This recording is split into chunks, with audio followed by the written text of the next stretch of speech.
Hey, sorry, I had to stop for a second to count all of the cookies in the back. That's probably my number one advice if you're going to do cookie pickup is you always need to count because I ended up having to take a case and say, I'm sorry, like it's pretty smashed. I need to exchange it. So that's really important to do, is to always count the cookies you have, make sure that the boxes aren't bent, broken, everything, because they're in these big semis. So with cookies being in a big semi, some of them are bound to get a little bit smashed or whatever, and you can't sell cookies that are smashed. Anyway, so there's one of my best friends, Thin Mints, and the other one's Samoa. Just kidding. The other ones are in the back, but that is the smallest order I think I have ever in the history of the last 10 years gotten. But because of COVID, I didn't want to take a chance for my troop. But you can see like how they're just about to finish up, but you see how the cookies come in these huge semis. And GSCNC does an incredible job about making sure, so I'm going to put this up for a second. They do an incredible job about making sure that it is really easy. And this is every year. So every year you drive through, not with a mask on, but every year you drive through and you get your cookies and it's very seamless.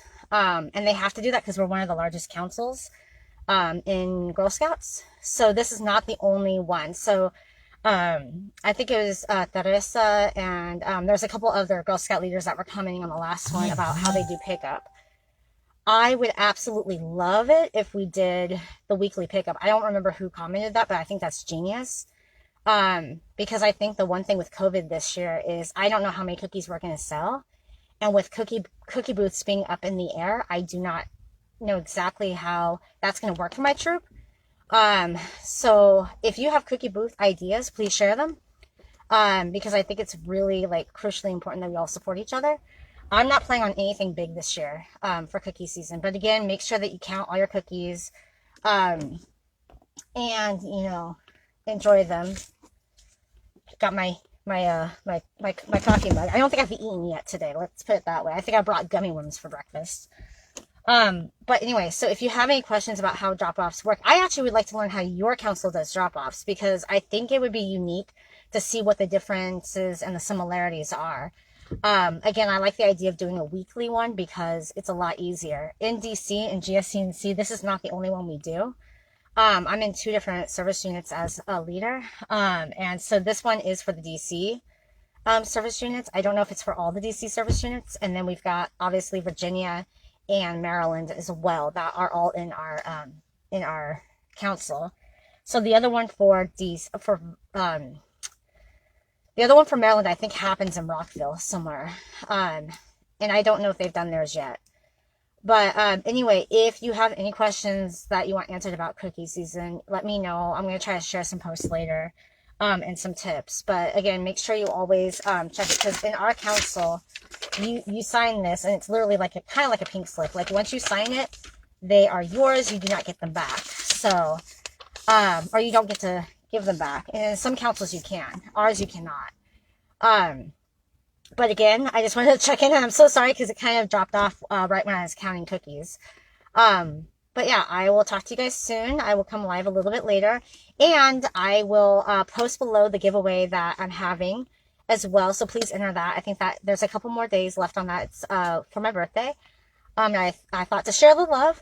And then the other one is Friday at 4 o'clock. We're going to do our first community live.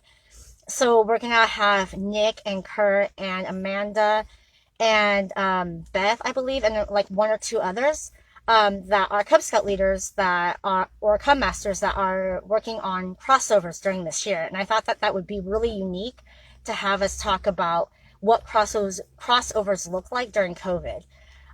So again, because I do both Girl Scouts and Cub Scouts and Boy Scouts and Scouts BSA, I think there's a little bit of everything that we can share. And I think that if you are a Girl Scout leader, you can watch the crossover ceremony and apply it to a bridging ceremony if you really wanted to.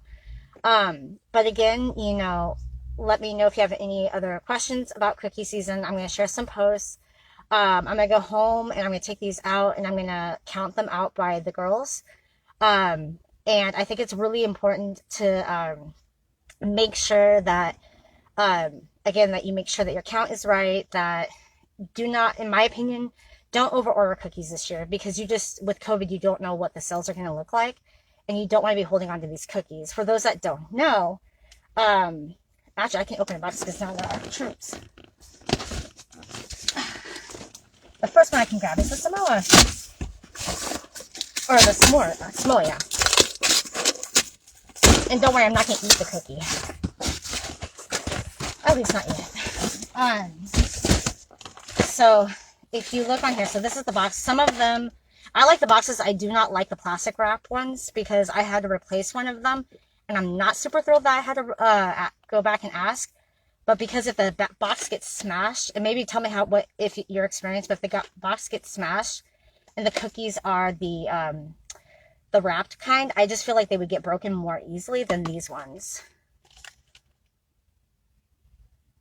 Yeah, Vicky, you really should, because that's what we do for our council, and it's really, really helpful because they actually hire people to come out and actually to help load them, which is super duper duper helpful because it goes a lot smoother, it goes quicker, the margin for error is lower, and it just makes the experience a lot easier. So like, you know, with cookie season, again, like, don't get too many because, in my opinion, because they, you know, like the sell by date is September 1st. So in my opinion, you always only get what you need, and then you go back to the cookie cupboard. In the histories past, because we've always done a lot of cookie booths, I order a ton of extra cookies, but this year it just can't be the case. But if you have cookie booth ideas during COVID, please share those as well. I'm gonna try to put this back here and see if I can. Do not chuck the cookies. Okay.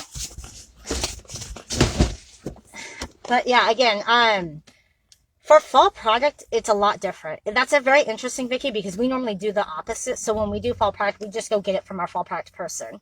So the fall product person, I think it gets shipped to them or they pick it up for the whole service unit. And then all the individual leaders go to the house and pick those up. Which reminds me, I need to go back in and see if I need to pick up the forms for my girls too. Because the other thing is make sure, even if they're selling online, that, you know, that they had the form signed by the parent and all that stuff. I've had experiences where where parents don't always pay all of the money for the cookies, and then you have to try to get them to pay it at the end, and it's not easy, and it's not pleasant sometimes. And you don't want a Girl Scout to have a tainted experience because the parents don't want to pay the cookie money.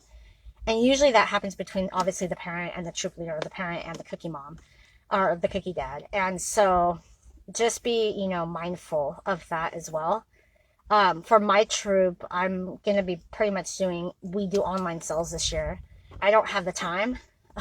As a single mom, I do not have the time to be doing anything but online sales right now. So our council was awesome in that the girls could actually have people order online through their online sales, which is super duper helpful because the money automatically gets transferred over. The girls don't have to deal with the money, although I feel like them doing cookie booths and them handling the money is important.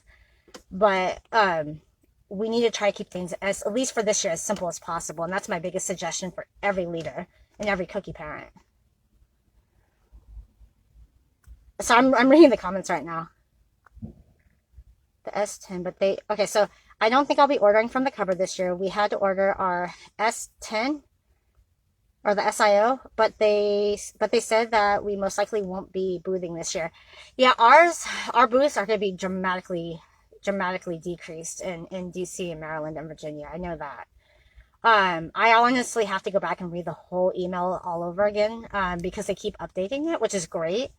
The new cookie person at our council has been doing a great job about that. I know that we're starting to do Grubhub, I believe, as well. So if you guys have experience with doing cookie season with Grubhub, let me know, because that would be really interesting to know about. Since a lot of people don't know, but councils do their cookie season at different times of the year. It's not done all at the same time. So, like, I think Central Maryland does theirs before we do ours. And I think that they're kind of coming more towards the tail end of their cookie season. So if you've already done cookie season, you know, let us know how it's going and like what's been going right, what what could be improved on. And especially for other troops. Again, like, I'm going to be ordering the least amount of cookies I can. So, oh, hey, Teresa. Sorry, I got logged off because I think I did something with my phone when I was trying to count, and it like automatically turned off. So Teresa says that we only have virtual booths this year.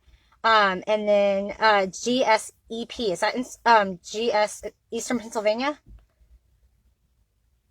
And then, like, my other question would be, is how are you guys doing virtual booths? I heard somebody say something like that, and I want to kind of figure out, like, do you just say you're buying from this time to this time?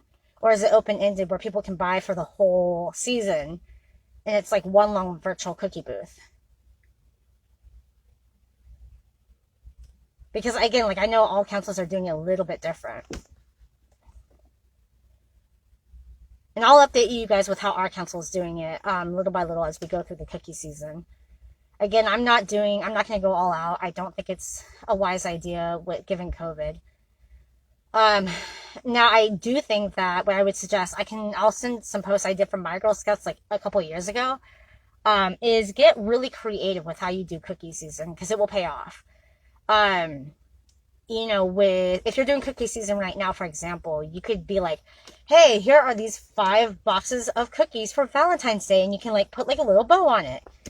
And that's actually really nice, and it's a nice way to sell it. And then you can have the girls do like a little video, or like a little, they could do like a little flyer, even a digital one, and you can print it and have them hold it. So,